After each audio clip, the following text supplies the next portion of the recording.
welcome to April's test.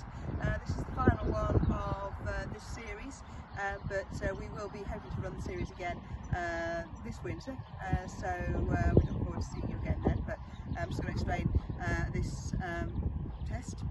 So we started off with the neck crane using the final two poles of the bending.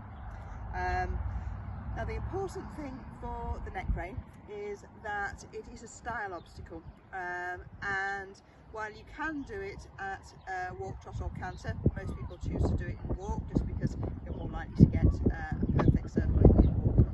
So the important thing that the judge is looking for the perfect track is looking for you to be going straight as you're going between two barrels or poles in this case. Now, your barrel or pole doesn't have to be in the centre of your circle, but your circle does need to be a perfect round circle, and they do need to be both the same size. Now, what I tend to do when I'm training is I will count my horse's strides as they're going around the circles, because if I've got the same number of strides going around the circles, and I am actually indeed doing a circle, then they have to be the same size. And I tend to sort of try and think about it as an octagon. So I'll sort of go 1 and then 2, and then 3, and then 4, 5, 6, 7, and then 8, and then when I start going 9, I hopefully should be in the centre. Now the horse has obviously got slightly bigger strides, so it tends to work better with that 8 strides if we're doing small circles. But you get the point that the main thing is to have the same number of strides going around each one of your poles.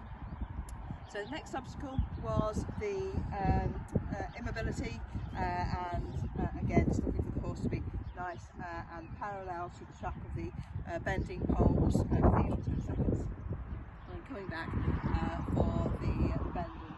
So I suppose the important thing for keen horse jumpers is that the horse doesn't come around the circle and then hop onto the fence, particularly at the course 3 where we had you doing one-handed. Now one-handed bending is a legitimate obstacle.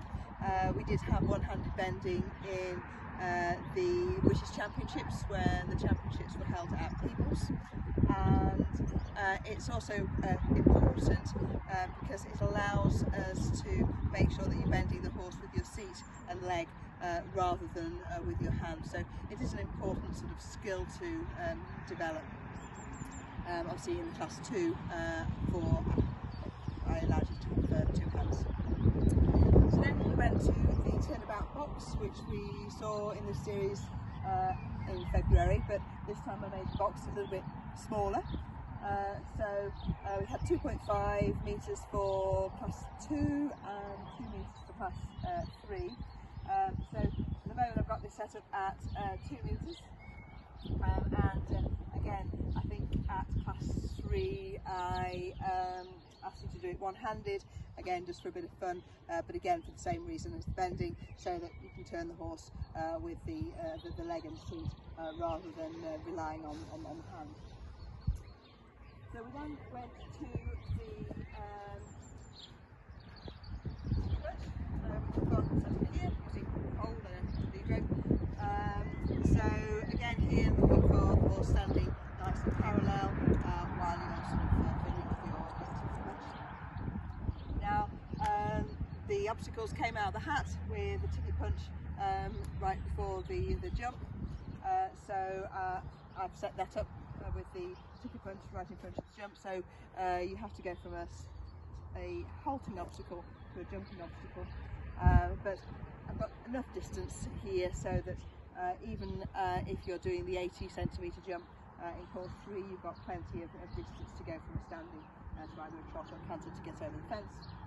And you can see the way that we've got it set up is that the bending pole could potentially be in the way, but actually you can still go straight in the centre of the jump and avoid the pole. So we then go through to the Klinghammer steps, The cling-hanger steps is similar to the fallen branches, difference being that while fallen branches is a mandatory walk obstacle, the cling-hanger steps you can do at walk, trot or canter. It's not a gait obstacle, however, it is a style obstacle, and for maximum points you need to ride the obstacle in whichever gait you like, in balance with your horse, having regular steps, with the horse not touching or kicking any of the poles off the horse. So effectiveness -3 if you knock it off the support, and -1 as a style point if your horse kicks any of the poles. So then from around the cling-hanger steps to your mount. Now in this test, the mount is not preceded by a lead obstacle. So this would allow you to sort of ride into your mount area, get off and then come back on again. And very often internationally that's how riders will attempt the obstacle, even if there is a lead obstacle beforehand. The reason for that is that it allows you to go into the obstacle with your stirrups down and your rein over the neck, so you don't have to sort of fiddle around with any of your tack.